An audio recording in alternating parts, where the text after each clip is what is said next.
BTech counselling time వచ్చేసింది. EAMCET counselling ఇంకొక 1 month లో స్టార్ట్ అవుతుంది. జోసా కౌన్సిలింగ్ 10th June నుంచి స్టార్ట్ అవుతుంది. ఈ అన్నిటికీ ఈ కౌన్సిలింగ్ టైం వచ్చేసింది కాబట్టి ఒక బర్నింగ్ క్వశ్చన్ స్టూడెంట్స్ కి పేరెంట్స్ కి ఉండేది, సిఎస్సి తీసుకోవాలా, కోర్ బ్రాంచ్ తీసుకోవాలా? ఎందుకంటే చాలా మందికి ఇది ఒక పెద్ద కన్ఫ్యూజన్. సో ఇవాళ వీడియోలో వి విల్ డిస్కస్ దిస్. ఈ డీటెయిల్స్ లోకి వెళ్లే ముందర చాలా మంది students and parents are enquiring about long term at నానోలో లాంగ్ టర్మ్ అడ్మిషన్ స్టార్ట్ చేసాము with hostel facility for both boys as well as girls. Boys hostel facility is at Shamshabad, girls hostel facility is at Madhapur. మీకు ఏమైనా details కావాలి అంటే మా branch ని, any of the branches, మా ఏ branch అయినా మీరు వెళ్ళి ఎంక్వైరీ చేయొచ్చు.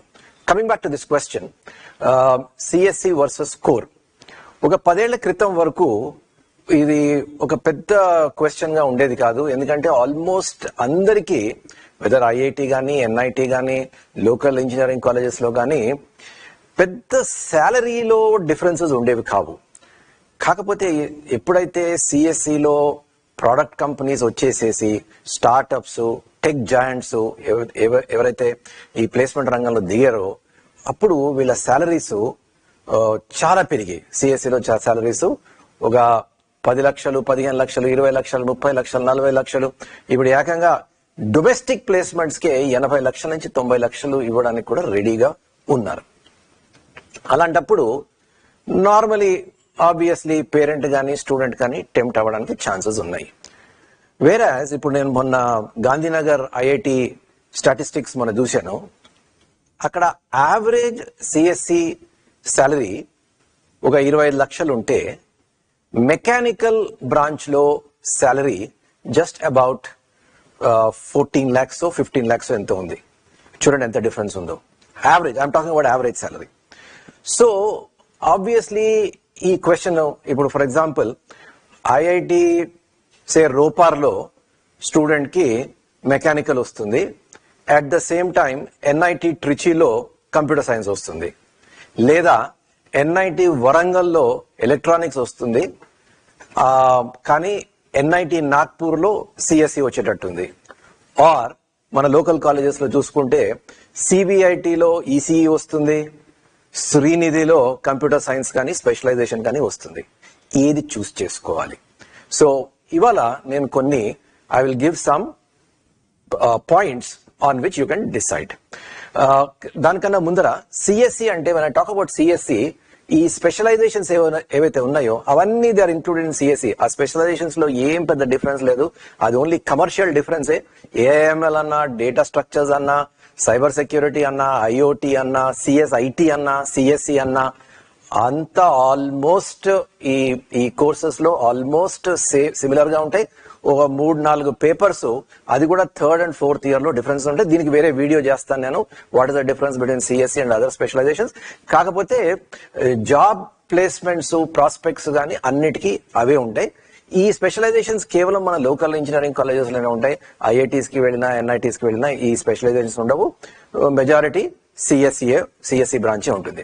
When you're talking about core branches అంటే ఏంటి?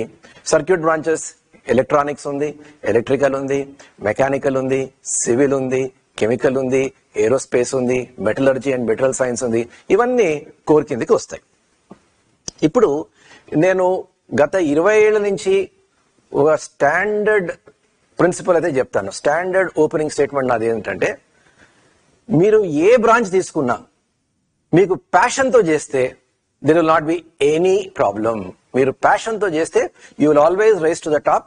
ఇప్పుడు ఇండియాలో మన ఆపర్చునిటీస్ ఏ విధంగా ఉన్నాయంటే, ప్యాషన్ తో చేస్తే మీరు ఆ ఫీల్డ్ లో స్పెషలైజ్ అవ్వడానికి, ఆ ఫీల్డ్ లో బాగా చేయడానికి, మీ కెరియర్ మంచి కెరియర్ రావడానికి ఛాన్సెస్ ఉన్నాయి. కానీ ప్యాషన్ తో చేయాలి. నేను కొన్ని ఎగ్జాంపుల్స్ ఇస్తాను. For example, one of my students from IIT Madras civil తీసుకున్నాడు. ఆ అబ్బాయి ఏంటంటే సివిల్ అంటే ఇష్టము అండ్ చాలా ప్యాషన్ తో చేశాడు. జపాన్ లో ఒక ఎక్స్చేంజ్ ప్రోగ్రామ్కి వెళ్ళాడు, చైనాలో ఒక కోర్స్ చేశాడు. ఆ తర్వాత బీటెక్ అయిపోయిన తర్వాత he wrote Indian engineering services లో మంచి ర్యాంక్ తెచ్చుకున్నాడు. ఆ తర్వాత సిపిడబ్ల్యూడిలో ఒక మంచి పొజిషన్ లో ఉన్నాడు. అదేవిధంగా ఇంకొక స్టూడెంట్ కూడా సివిల్ చేశాడు, లోకల్ ఇంజనీరింగ్ కాలేజ్లో సివిల్ చేశాడు. సివిల్ చేసేసి ఒక 2 ఏళ్ల పాటు ఆఫ్కాన్స్ అనే ప్రైవేట్ కంపెనీలో ఫీల్డ్ మీద తెగ పనిచేశాడు. At that time his salary was not good. Orissa, Bihar ఆ బెల్ట్ లో సివిల్ ఇంజనీరింగ్ పనులు చాలా చేశాడు. ఒక 2 years చేశాడు. చేసిన తర్వాత రిలయన్స్ జామ్నగర్ లో ఒక మంచి పొజిషన్ వచ్చింది. అక్కడికి షిఫ్ట్ అయ్యాడు. అక్కడ 2 ఏళ్ళు పని చేసిన తర్వాత గల్ఫ్ లో ఒక బ్యూటిఫుల్ ఆపర్చునిటీ వచ్చింది. గల్ఫ్ కి షిఫ్ట్ అయిపోయాడు. All within the civil engineering only. ఇప్పుడు అంటే ఆల్మోస్ట్ 4.5, 5 years అయిన తర్వాత he's better than, his position is better than most students who got into IT. ఐటీలో చేసి ఓ టీసీఎస్, విప్రో, కాగ్నిసెంట్ ఇలాంటి కంపెనీస్ లో చేస్తే వాళ్ళందరితో కంపేర్ చేస్తే ఈ అబ్బాయి is at a slightly higher position. అలాగే ఒక స్టూడెంట్ ఆటోమొబైల్ ఇంజనీరింగ్ లో చాలా ఇంట్రెస్ట్ ఉండేది మొదటి నుంచి. ఫ్రమ్ చైల్డ్హుడ్ నేను ఆటోమొబైల్ ఇంజనీరింగ్ లో వెళ్తానంటాడు. సో ఏం చేశాడు, మెకానికల్ ఇంజనీరింగ్ ఏదో లోకల్ ఇంజనీరింగ్ కాలేజ్ చేశాడు. Because of his sheer passion Mahindra and మహీంద్రాలో ఉద్యోగం వచ్చింది. ఓ 2 ఏళ్ళు పనిచేశాడు. ఆ తర్వాత ఎంఎస్ ఇన్ యుఎస్ చేశాడు.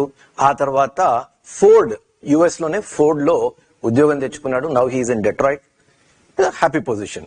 సో ఈ విధంగా చెప్పుకోపోతూ ఉంటే మీకు ప్యాషన్ ఏదైనా ఒక ఫీల్డ్ లో ఉంటే, ఇప్పుడు కూడా చాలా మంది నన్ను అడుగుతుంటారు, సార్ మాకు VLSI లో ఇంట్రెస్ట్ ఉంది, రోబోటిక్స్ లో ఇంట్రెస్ట్ ఉంది, ఏరోస్పేస్ లో ఇంట్రెస్ట్ ఉంది. Definitely, if you are passionate about it, I am very confident that if you work passionately in that area, మీరు డెఫినెట్ గా you will rise in that career. అలాంటి opportunities ఇండియాలో అయితే ఉన్నాయి. కానీ ఆ ప్యాషన్ ఉండేది చాలా తక్కువ మందికి, లెస్ దెన్ 2% అనొచ్చు. మరి ప్యాషన్ లేకపోతే ఏంటి? నెక్స్ట్ థింగ్, అట్లీస్ట్ మీకు బీటెక్ తర్వాత ఏం చేయదలుచుకున్నారో క్లారిటీ ఉండాలి. కొంతమందికి ఉంటుంది. ఫర్ ఎగ్జాంపుల్, కొంతమంది పేరెంట్స్ ఏమంటారంటే, మా పిల్లవాడికి ఓన్లీ గవర్నమెంట్ సెక్టర్ లో జాబ్స్ కావాలి, నాకు I want only government sector, A branch అయినా పర్వాలేదు, గవర్నమెంట్ సెక్టర్ అయితే కావాలి, నాకు ఈ ఐటీలో పంపించి హైరింగ్, ఫైరింగ్, రిసెషన్, ఈ లే ఆఫ్స్, ఈ తలనొప్పులు అంతా వద్దు, I want get government job. అలాంటప్పుడు మీరు ఏం చేయాలి? సివిల్ తీసుకోవాలి, ఎలక్ట్రికల్ తీసుకోవాలి, మెకానికల్ తీసుకోవాలి, ఇలాంటి బ్రాంచెస్ తీసుకోవాలి. కంప్యూటర్ సైన్స్ జోలికి రాకూడదు. కొంతమందికి MBA చేయాలని ఉంటుంది. ఏం చేసినా నేను I will do an MBA after BTech. అలాంటప్పుడు ఏం చేయాలి? మీరు ఒక మంచి ఇన్స్టిట్యూషన్, మీ ఉన్న ఆప్షన్స్ లో, మీ రేంజ్ లో, సపోజ్ మీరు IITs లో ఛాన్స్ ఉంది. అలాంటప్పుడు మీరు ఏం చేయాలి? IIT బాంబేలో ఏ బ్రాంచ్ వచ్చినా తీసుకోవాలి, IIT ఢిల్లీలో టెక్స్టైల్ ఇంజనీరింగ్ వచ్చినా తీసుకోవాలి, అలాగే IIT మద్రాస్ లో whatever ఏరోస్పేస్ వచ్చినా తీసుకోవాలి. ఆ రకంగా ఆర్ IIT ఖరగ్పూర్ లో అగ్రికల్చర్ ఇంజనీరింగ్ వచ్చినా తీసుకోవాలి. అలాగే మన లోకల్ కాలేజెస్ లో the best engineering college, say CBIT, go take biomedical or biotech or whatever, chemical, ఇలాంటి బ్రాంచెస్ ఉన్నాయి. Take it. ఇన్ఫాక్ట్ నేను మొన్న I was just going through this statistics and I was also interacting with MGIT metallurgy department professors. మంచి department, metallurgy department. మీ EAMCET లో ఏ rank వచ్చినా కూడా మీరు MGITలో మీరు మెటలర్జీలో మీరు metallurgy and material science, so you can get a seat there, ఏ ర్యాంక్ వచ్చినా. And MGIT is damn good college, it's in the top 10. సో ఒక టాప్ 10 లో మీరు ఏ ర్యాంక్ వచ్చినా you can go and right royally, మీకు మేనేజ్మెంట్ కోటాతో సంబంధం లేదు, right royally you can get a seat there. And మంచి కాలేజ్, మంచి ఎన్వైరన్మెంట్, మంచి peer group, you can do that. మీరు MBA చేయాలంటే చేసుకోండి. అదర్వైజ్ మెటలర్జీలో కూడా చాలా ఆప్షన్స్ ఉన్నాయి. మీరు MS అబ్రాడ్ వెళ్ళొచ్చు. గేట్ రాయాలి అంటే అక్కడ PhD, అక్కడ అందరు professors PhD, one of the rare departments where all the professors are PhDs. వాళ్ళు IITs, NITs, సెంట్రల్ యూనివర్సిటీస్ లో చేసిన వాళ్ళు ఉన్నారు. వాళ్ళు గేట్ కూడా మంచి గేట్ అంటే PG ఎంట్రన్స్లు, IIT కానీ అదర్ NITs కానీ అదర్ ఇంజనీరింగ్ కాలేజెస్ లో PG చేయాలి అంటే గేట్ రాయాలి. సో గేట్ గైడెన్స్ కూడా వాళ్ళు ఇస్తారు, చాలా ప్యాషన్ తో చేస్తున్నారు. So you can take something like that. So నేను చెప్పేది ఏంటంటే, ఒకవేళ మీరు MBA తీసుకోదలుచుకుంటే మీరు బ్రాంచ్ తో సంబంధం లేదు, గో టేక్ మంచి ఇన్స్టిట్యూట్, మంచి engineering college, go and get into that. అలాగే ఇప్పుడు మీరు civil services, same conditions apply. Go to the best college that is possible. మీకున్న ఆప్షన్స్ లో go to the best college that is possible. And A branch అయినా పర్వాలేదు, అది CSC అవసరం లేదు, ఎనీ బ్రాంచ్ ఈస్ ఫైన్.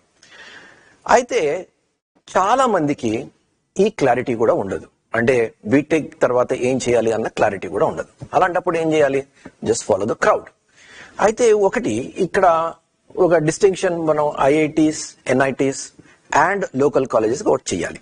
ఇప్పుడు ఐఐటీస్ లో ఏమవుతుందంటే మీరు సిఎస్సి తీసుకోకపోయినా మీరు ఎలక్ట్రికల్, ఇప్పుడు ఐఐటి మద్రాస్ లో ఎలక్ట్రికల్ తీసుకున్నారు, ఐఐటి మద్రాస్ లో ఎలక్ట్రికల్ తీసుకుంటే కోర్ అంటే ఎలక్ట్రానిక్స్ జాబ్స్ చాలా తక్కువ వస్తాయి. ఒక 10% to 20% of the students get into these electronic companies. For example, Texas Instruments గానీ, Samsung Electronics గానీ, Qualcomm కానీ, Nvidia గానీ, Intel గానీ, ఇవే companies almost all top IITs కి వెళ్ళి కానీ వాళ్ళు చాలా లిమిటెడ్ గా తీసుకుంటారు, ఒకళ్ళని, ఇద్దరిని, 5గురిని అలా తీసుకుంటారు.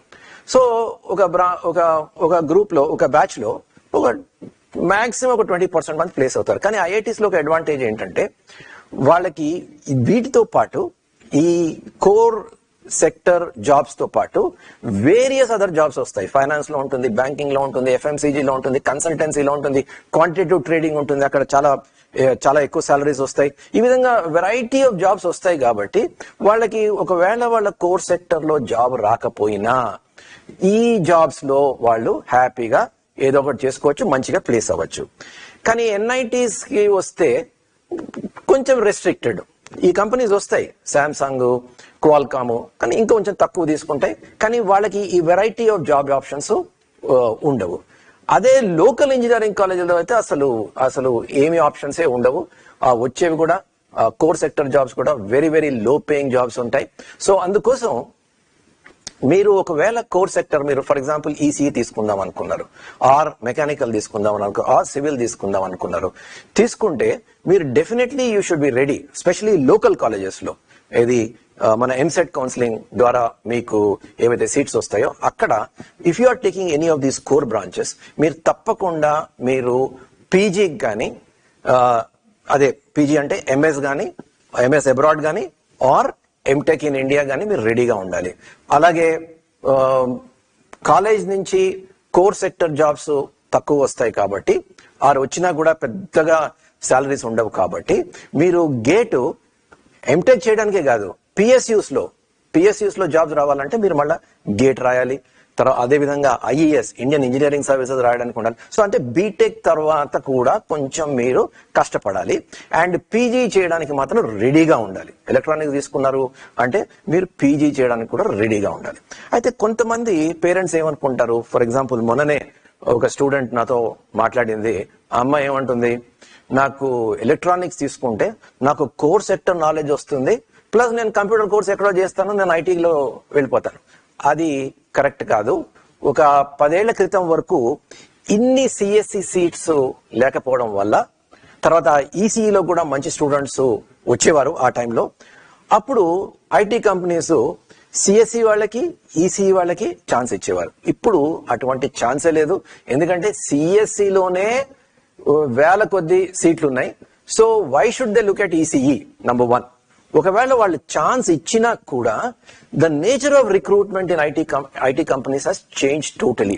ఇంతకుముందు ఐటీ కంపెనీస్ ఏం చేసేవారు, ఒక ఆప్టిట్యూడ్ టెస్ట్ పెట్టేవారు, సింపుల్ గా అది 10th class level maths, reasoning, English పెట్టేవారు. ఆ తర్వాత ఒక జూడీ లేకపోతే ఒక ఇంటర్వ్యూ, దీంతో తీసేసుకునేవారు. అప్పుడు హైరింగ్ ప్రిన్సిపల్ ఎలా ఉండేది అంటే hire for aptitude and train for skills. HR managers అందరూ అలా చేసేవారు. అంటే యాటిట్యూడ్ కరెక్ట్ గా ఉంటే తీసేసుకో, స్కిల్స్ ఉండకపోవచ్చు, వాడిని ట్రైన్ చేద్దాం. కానీ ఇప్పుడు ఐటీ కంపెనీస్ లో ఏంటంటే ట్రైనింగ్ కి ఎవరు ఇంట్రెస్టెడ్ లేరు. వాళ్ళు రెడీమేడ్, ఇవాళ స్టూడెంట్ తీసుకోవాలి, రేపు ప్రాజెక్ట్ లో పెట్టాలి. సో అలాంటప్పుడు ఇప్పుడు టీసీఎస్ లాంటి కంపెనీస్ కూడా ఎంట్రీ లెవెల్లోనే కోడింగ్ రౌండ్ పెడుతున్నారు. వాడు కోడింగ్ చేస్తేనే వాడు నెక్స్ట్ లెవెల్ కి వెళ్తాడు. సో ఇలాంటి టెక్నికల్ రౌండ్స్ ఉన్నప్పుడు న్యాచురలీ సిఎస్సి స్టూడెంట్ 4 years చేస్తాడు కాబట్టి వాడు he will be in a better position than ECE. రెండో ప్రాబ్లం ఈసీఈ వాళ్ళకి ఏంటంటే EC is a tough subject. EC tough ఉండడం వల్ల వాడికి అసలు ఆ దానికి జస్టిస్ చేయడానికి దాంట్లో మంచి మార్కులు తెచ్చుకోవడానికే చాలా టైం పట్టేస్తుంది. ఆన్ టాప్ ఆఫ్ దట్ వాడు ఐటీలో కోర్సెస్ చేసి బయట కోర్సెస్ చేసి ఈ సిఎస్సి వాళ్ళతో కంపీట్ చేయాలంటే it's almost an impossible situation. So అందుకోసం ఇప్పుడు ఒకవేళ మీరు పేరెంట్స్ నా దగ్గరకు వస్తారు, వచ్చి మేము we want to get into IT but we want to take EC, ఆ పని మాత్రం మీరు ఎప్పుడు చేయకూడదు. మీరు ఒకవేళ ఐటీలో ఇంట్రెస్ట్ ఉంటే right royally go take CSC only. మీకు ఆ క్లారిటీ ఉంది, మేము ఏం చేసినా కూడా I want get into IT industry. అలాంటప్పుడు ఏం చేయాలి, మీరు ఎన్ఐటి వరంగల్లో కంప్యూటర్ ఎలక్ట్రానిక్స్ తీసుకోకూడదు. ఎన్ఐటి నాగ్పూర్ మీకు కంప్యూటర్ సైన్స్ వస్తే కళ్ళు మూసుకుని అది తీసుకోవాలి, you'll be in better position. అంతేగాని నేను ఎన్ఐటి వరంగల్లో నేను ఎలక్ట్రానిక్స్ చేస్తాను, 4 ఏళ్ళు ఆ ఎలక్ట్రానిక్స్ తో పాటు ఏదో ఐటీ నేర్చుకుని వాళ్ళతో కంపీట్ చేస్తానంటే ఇట్స్ ఇంపాసిబుల్ టాస్క్. మీకు అది ఒకవేళ చేసినా కూడా ఇట్స్ నాట్ ఇంపాసిబుల్, మీకు వస్తుంది. కాకపోతే సిఎస్సిలో ఏవైతే జాబ్స్ వస్తాయో, ప్యాకేజెస్ వస్తాయో మీకు అవి రావు. మీరు mid tier IT companies or lower tier IT companies కి మీరు వెళ్తారు, శాలరీ అంత ఈక్వల్ గా ఉండవు. సో అలాంటప్పుడు ఒకవేళ మీకు క్లారిటీ ఉంది ఐటీ ఇండస్ట్రీలో జాబ్ చేయాలి అంటే right royally go head and take CSC.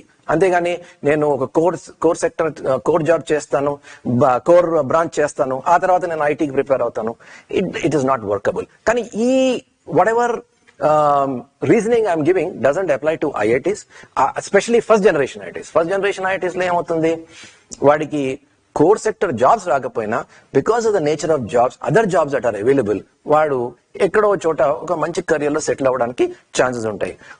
Second generation IITs లో కూడా కొంచెం కష్టమే అని చెప్పాలి. ఇక థర్డ్ జనరేషన్ అంటే ఇప్పుడు మన తిరుపతి, బిలాయ్ అవన్నీ ఇన్ఫాక్ట్ నన్ను అడిగితే for top tier NITs like NIT Warangal, NIT Trichy, NIT Surathkal, NIT Rourkela, they are better than than this third generation IITs. So coming back to my basic question ఏంటంటే CSE versus core అన్నప్పుడు మీరు be driven by your passion. Passionate, if you have passion, go ahead, get into that field. A field అన్నా పర్వాలేదు, you will do well. కానీ when you have passion obviously మీరు చాలా work చేస్తారు. మీకు ఒకవేళ ఇంజనీరింగ్ కాలేజ్లో మీకు కరెక్ట్ గా ఫ్యాకల్టీ లేకపోయినా మీరు నెట్ మీద ఆ తర్వాత అదర్ కోర్సెస్ చేసి అవన్నీ చేస్తారు, ప్రాజెక్ట్స్ చేస్తారు, ఇంటర్న్షిప్స్ చేస్తారు. ఇవన్నీ మీకు ఇంట్రెస్ట్ ఉంటే మీరు చేస్తారు ఇది. So that is first thing. Second, if you don't know what your passion is, at least you should know what you want to do after your BTech. On that basis you can take some decisions. ఇవి రెండు లేవు అంటే I would say just follow the crowd. ఇప్పుడు అంత CSE demand ఉంది, just go ahead, get into the best college in the CSE department and 4 years అయిన తర్వాత just go ahead and get into the IT industry. So మీకు వీటిలో ఏదైనా questions కానీ ఏమైనా డౌట్స్ కానీ వస్తే మీరు కమెంట్ సెక్షన్ లో పెట్టండి. కాకపోతే కమెంట్ సెక్షన్ లో ప్లీజ్ నాకు ఈ ర్యాంక్ వచ్చింది, ఈ ర్యాంక్ నాకు ఏ బ్రాంచ్ వస్తుంది, ఆర్ నాకు ఏ కాలేజ్ వస్తుంది అలాంటి పెట్టకండి. ఎందుకంటే ఇవి already this information is available in the public domain. EAMCET లో క్లోజింగ్ ర్యాంక్స్ లాస్ట్ ఇయర్ ఏ విధంగా ఉన్నాయి అవి వెబ్సైట్ లో ఉన్నాయి. ఇది ఎంసెట్ కౌన్సిలింగ్ వెబ్సైట్ లో 2023 కౌన్సిలింగ్ వెబ్సైట్ లో ఉన్నాయి. సో మీరు వెళ్ళి మీరే చెక్ చేయొచ్చు. మీరు ఈ స్పెసిఫిక్ గా choice between CSE and core లో మీకు ఎటువంటి సందేహాలు ఉన్నా మీరు అవి పెట్టండి. Our team will try to come back and answer those questions. All the best for your BTech counselling.